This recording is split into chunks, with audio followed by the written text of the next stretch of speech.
నవరాత్రి వేడుకలు ఆనంద గీతికల్ శుభదాత్రి నీ మహిమ పాడుతాము బహువిధంబుల నిన్ను మా కనక దుర్గా పూజించి కీర్తించి వేడుతాము.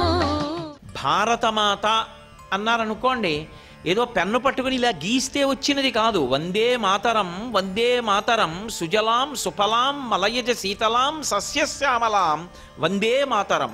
అందుకని బకించంద్ర చటర్జీ ఋషి అయ్యాడు.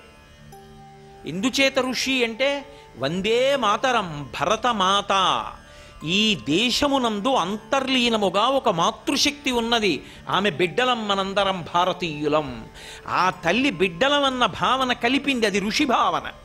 అది ఇంకా విస్తృతి పొందితే శంకర భగవత్పాదులు మాతా చ పార్వతీదేవి పితాదేవో మహేశ్వర బాంధవా శివభక్తాశ్చ స్వదేశో భువనత్రయం. 3 లోకములు మేమే, అన్నదమ్ములమే, అక్క చెల్లెళ్ళమే. పార్వతీ పరమేశ్వరులు మా తల్లిదండ్రులు. దేశభక్తి అన్న దగ్గరికి వచ్చేటప్పటికి ఏ దేశమునందు నువ్వు ఉన్నావో ఆమె దేశమాత, భూమాత, గోమాత, లోకమాత, జనకమాత. అమ్మ శబ్దంతో సంకేతించి మనం బిడ్డలం. అమ్మ అన్నంత చేరిక ఇంకెవరి విషయంలో ఉండదు. కాబట్టి నాన్నగారి దగ్గరైనా కొంత పరిమితి, భయం ఉంటాయేమో. అమ్మ దగ్గర ఆ మాట ఉండదు. అమ్మ అంటేనే నా అభిసంబంధం, హృదయ సంబంధం. అటువంటి సంబంధం ఉంది కాబట్టి అమ్మా అని పిలిచారు. పిలిచి దేశాన్ని గౌరవించాడు బకించంద్ర చటర్జీ. అలా భూమి అంటే భూమికి ఏ శక్తులున్నాయో ఆ శక్తుల్ని కేవలంగా ఏదో పదార్థ శక్తిగా మాత్రమే గుర్తించకుండా అవి పరదేవత యొక్క అనుగ్రహములు అని, ఈ మాంసనేత్రమునకు ఏవి కనపడతాయో అవి కాకుండా ఇంకా అసలు నేత్రమునకు కనపడనివి ఋషికి మాత్రమే భగవంతుని యొక్క అనుగ్రహము చేత సమాధి స్థితి యందు వినబడినవి మంత్రరూపంలో వేదంలో ఋషులు ఇచ్చారు. అది తాత్విక దర్శనం అంటే.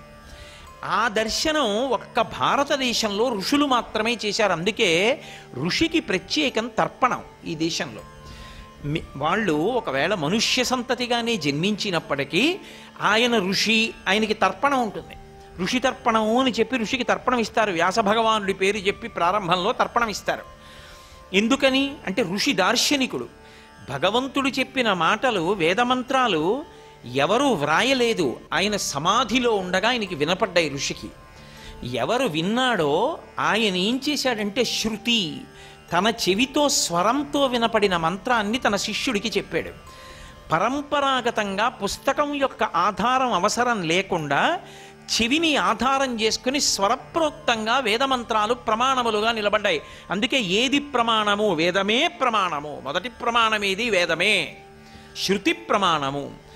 అలా మనకి అందించినటువంటి ఋషి దార్శనికుడై పరీక్షా కేంద్రంలో దొరికేటటువంటి శక్తిని, మాంసనేత్రమునకు కనపడే శక్తిని మాత్రమే కాక భగవంతుని యొక్క అనుగ్రహం చేత తనకి దర్శనమైనటువంటిది, తనకి వినపడినటువంటి దాన్ని లోకమునకు ప్రకాశింపజేస్తాడు.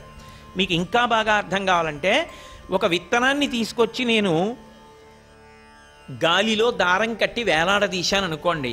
వర్షం పడింది, సూర్యరశ్మి పడింది, అది మొలకలెత్తుతుందా? మొలకలెత్తదు. అదే విత్తనాన్ని మట్టిలో పెట్టాననుకోండి, చుక్క నీళ్లు పడ్డాయి, అంకురం వస్తుంది. అంటే ఇప్పుడు మీకు ఒక పరీక్ష చేత మట్టి తగిలితే తప్ప విత్తనము అంకురము కాదు. అది మాంసనేత్రమునకు బుద్ధికి ఒక పరీక్ష ద్వారా దొరికింది.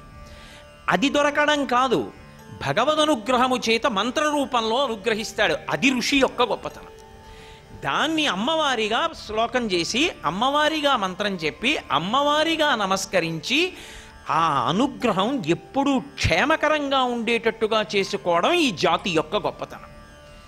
ప్రపంచ దేశాల్లో ఎన్నో చోట్ల పెద్ద పెద్ద భూకంపాలు, పెద్ద పెద్ద తుఫాన్లు, పెద్ద పెద్ద సునామీలు వచ్చినా ఈ దేశంలో ప్రకృతి వైపరీత్యాలు అంత స్థాయిలో రాకుండా అలా నిలబడింది. ఒకప్పుడు ఈ దేశానికి తాళం కప్ప అంటే ఏమిటో తెలియదు అంటే కారణం వేదాన్ని నమ్మడం, ఋషిప్రోక్తమైనటువంటి మంత్రములను నమ్మడం, ధర్మాన్ని నమ్మడం కారణం.